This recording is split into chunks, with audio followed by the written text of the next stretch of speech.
God bless you wonderfully and fearfully made people of God. Welcome to my channel where I share God's revelation with me. And whatever God tells me to tell his people, I also come here to share it.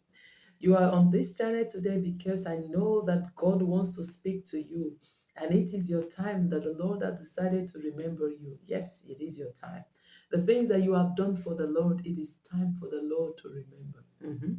If the Lord could remember an unrighteous king for working for him, my goodness, and you think that the Lord cannot remember you, who said that?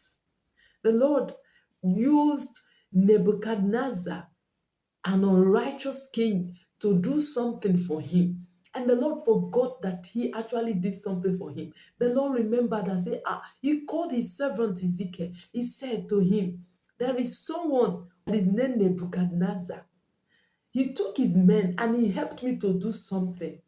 I don't think I actually rewarded him. Oh, goodness. I don't think I actually rewarded him. I want to reward him today. Glory to Jesus Christ. The Lord left all his sons and daughters during the time of Nebuchadnezzar. He left all the people that were faithful to him, all his prophets, all his priests, all his Levites, all his servants, all his children that were calling upon his name. He left all of them and he sat on his throne. And he was thinking, what can I do to this young man? He took his men and helped me to deal with some people I wanted to deal with, some nations I wanted to deal with. I sent him, he dealt with those nations, and I did not reward him. No. He told Ezekiel, his servant, he said, go, this is what I want to do.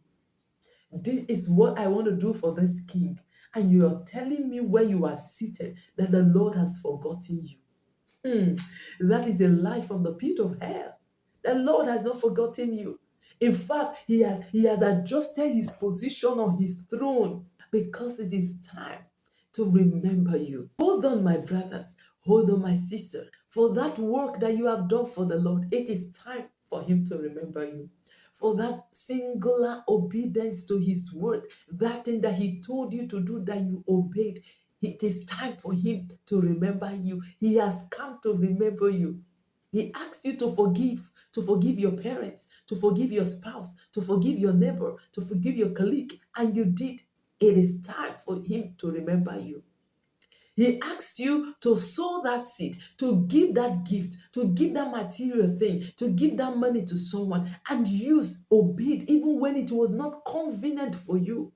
The Lord has remembered you. See, I've come to tell you this word of the Lord, that he has remembered you and he wants to reward you for the effort that you have put in obeying his word. He wants to reward you. Some of us will miss out in life, will miss out on this side of eternity because we don't have expectation.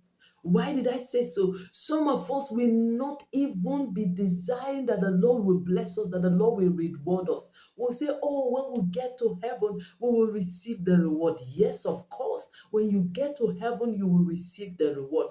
But on this earth, the Lord said, Jesus Christ told his disciples how to pray. He said they should pray, thy will be done on earth as it is done in heaven.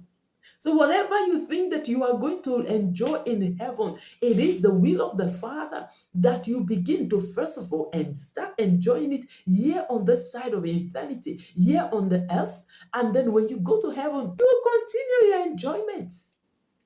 So the Lord wants you to enjoy a reward for the thing that you have done, but you need to expect it. He said in the book of Proverbs, he said that the expectation of the righteous will be granted.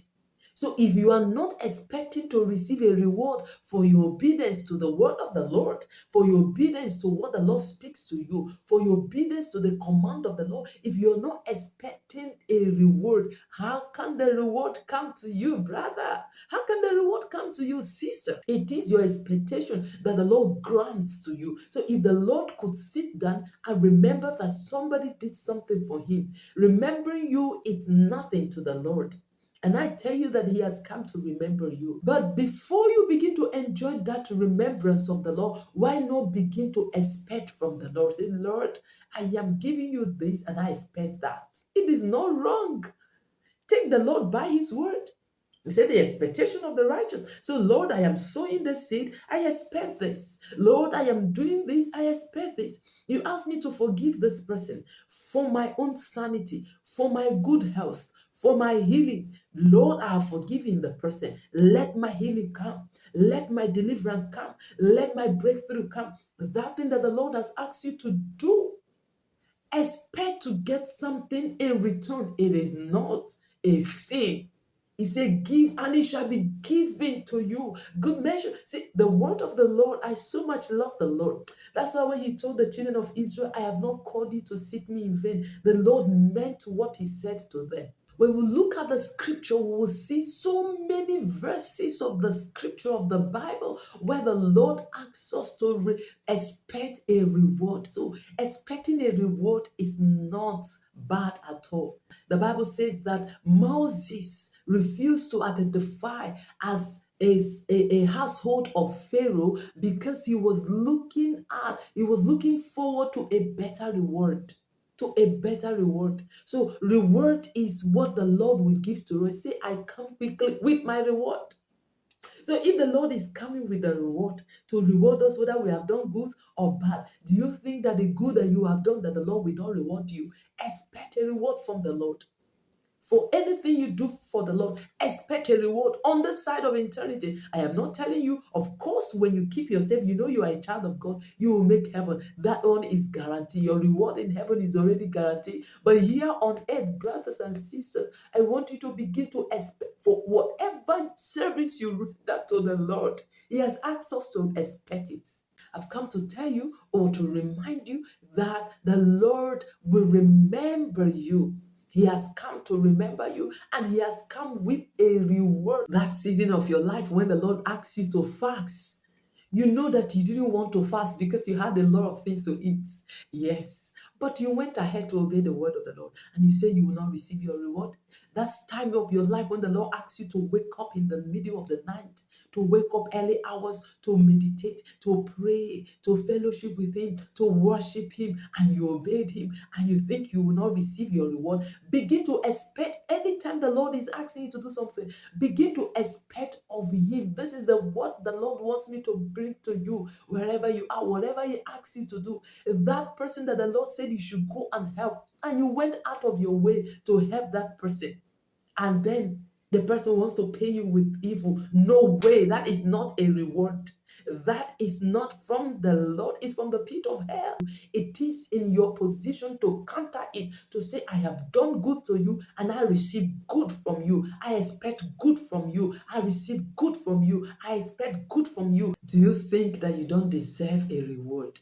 I repeat, if the Lord could sit on his throne and remember that he has not rewarded King Nebuchadnezzar, an unrighteous king, for walking according to his plan against a particular nation, know that the Lord has remembered you today. And I pray for you in the name of Jesus Christ. Father, thank you for your sons and daughters that are walking faithfully, walking obediently, walking to obey your word in every area.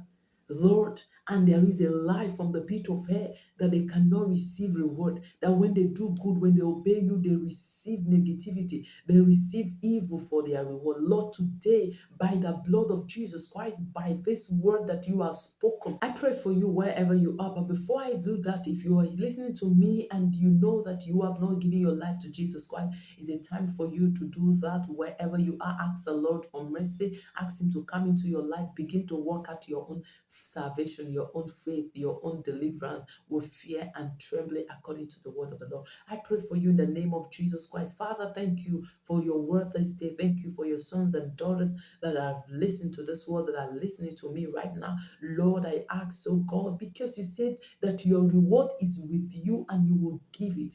You say you reward those who diligently seek you.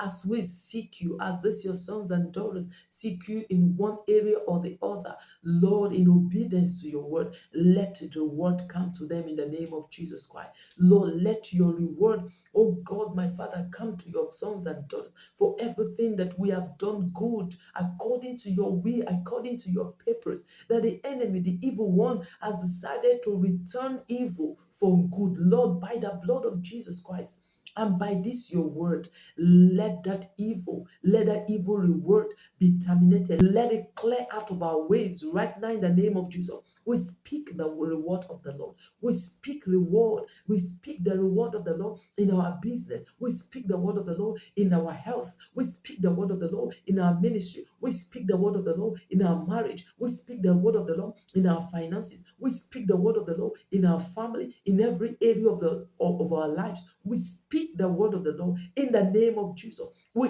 take the rewards that the Lord has given to us. We live by the word of the Lord. Thank you, God. We ask that you keep us faithful until when you come and you find faith in us. In the mighty name of Jesus Christ. Amen. Remember, brothers and sisters, that you are fearfully and wonderfully made by God. Walk out your own salvation with fear and trembling. Carry yourself as royalty and fulfill your destiny on this side of eternity. Until I come your way again, remain blessed.